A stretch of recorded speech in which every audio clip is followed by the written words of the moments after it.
bon ngape na boye na ngate loko lo binga na ngana ndimi na nga sida na ngana na sida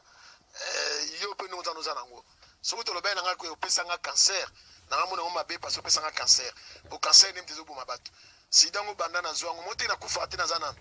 soki to yaki cancer sa nga parce que omoni bino ozana ne loko finga ya sida donc sida oyo yebi ko pesa ngai mais soko bima na nga na sans préservatif siko bima na ba sans préservatif siko pourquoi on finga nga sida oh ngana nzeko to bimisa loko sika ko finga nga ke na zana cancer ah yo mutu na pesa mutu taxi zo na dessert na restaurant langa yo mutu na la tina ta voiture yo mosi yo pour boyo lo balelo na biso na ndimisiko ke mosi nanga avant na calme yo pena zonga siko na bano beto na moko yo ko lo papa nanga yo oh Eric ayebiti ba erni yo lo na restaurant nanga oyeba erni nga zoti na mutu kayo oyebi chasser taximan azo na restaurant na erni na 3 heures akutana ninga na yo kapso mbaliti oyo za courager to benga chanson ya taximan oyo aza chauffeur taxi ya chuchulwambo tunto siko to ba benga chanson ta témoigner azwa yo na restaurant la nga na erni yo zaki na nani ozeka ngana ngapiso mbali ote osala nini yo ayo mo si yumna yembiso na ko yembisa nzembo yemba ko yembo fibi tala muno ko solo nyama muno ko mai na boya na so kleke no ngai jamais ezakili kama kusi na ngo bimona nenga réalité yo na zotindo ba na otindo ba nini ba snap ba photo yo mukozo sala chacha zu apa inanga ozo la chacha zu apa nanga chacha petite senga chacha petite senga nanga aso nanga na kuna contrôle nanga tina kata cuisine ba takengo po na moyo kleke na chacha ozo na chacha nini soki chacha oyo kama makambo yo ayebi makambo bien osala zu apa na chacha nemsi oh yango yo zakili kama limbele comme kama voix normal et yo za momi yo ko loba nanga yo pona boya ko loba na vanda calme parce na marié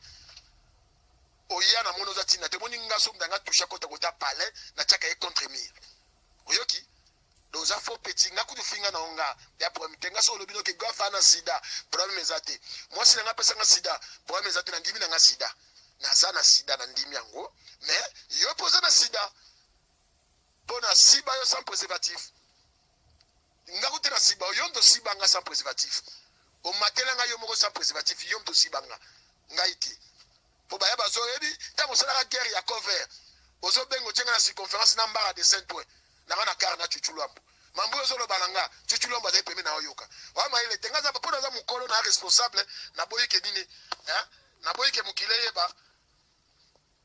na responsable na boyike mukile yeba mango bele tu on a vanda calme le quoi la moni ko komina trop c'est tout tika na lobiso ko na poisson lobi yo ba balo so peut faire pas chopanda na balo na yebisa lo mo fait pas chopanda ana mosi na pale wana niva pas chopanda ko cha pas chopanda buzo ba no wana ti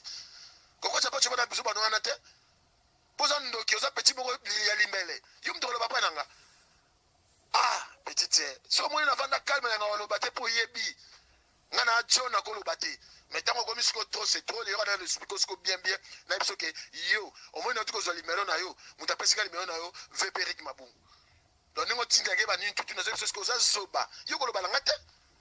so mo na vanda calme na boya rapport ko ba ke point faible na ko lo bate poza mo sina parler siko na ndima blake no momi na nga kondane nga parce ba finga ga ye pona yo pona boya yo zakili mbele yo ngoko misango va normal pona ngo zakili va normal te oyaki yo moza na poso sopani omeli whisky whisky me pesinga kuitia oyo va nenga na makolo nga na faible tenga lo na ngetele manga na pede te obenga pede po obenga pede po nyumto kama ngo bilanga olembaka te yo za mwasi yo aposo ba nino pourquoi bana wana olandela sute pona mono zaki goûter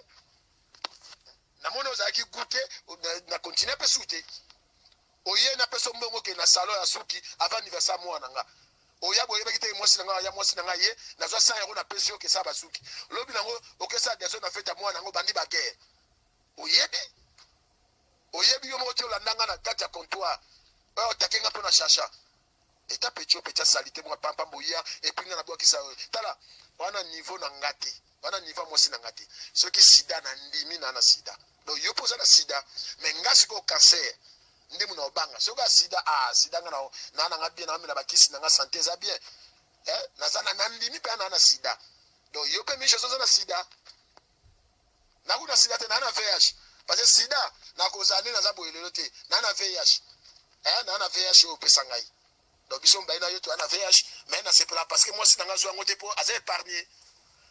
sikolo lingena biso affecté na ozo sikoyo ngana ozo sikoyo na ba ni na yo ba erozo ati na seka to vanda na peso de témoin jansi ya taximan o akufa akumba mutuka Jansi chauffeur a Chuchu Luambo azona restaurant na 3 heures ozaki na nani so tozaki ka ngana yo mutu musu aki pembeni non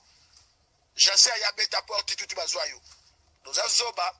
docteur mona na laboratoire azanga na zoba eta yo mwasa limbelo mwasimo ya papa muzanga na otamla même pas na papier mouchoir na le jupe na mukusa eza na facilité otemisa mu panzi oh ozoba doza bana vrai zoba docteur lo barolinga na pena fula yo sikona ko expliquer batu na ndimi nanga batu sa mukili ba excuser ngai ba monique nengo finga nga pona pesa respect pa mwasi nanga valeur mwasi nanga na mona ki ozaki kama limbele ya kusu ngo meme ngona réalité jamais ba toucher à parler donc voilà okomisa mwasi nanga mbana na zamba na hote wana mwasi apale na bala na ibisa yo ngana ezaki mwasi mbali te Oyo komisa mwasi na mubali eza ko lokatoni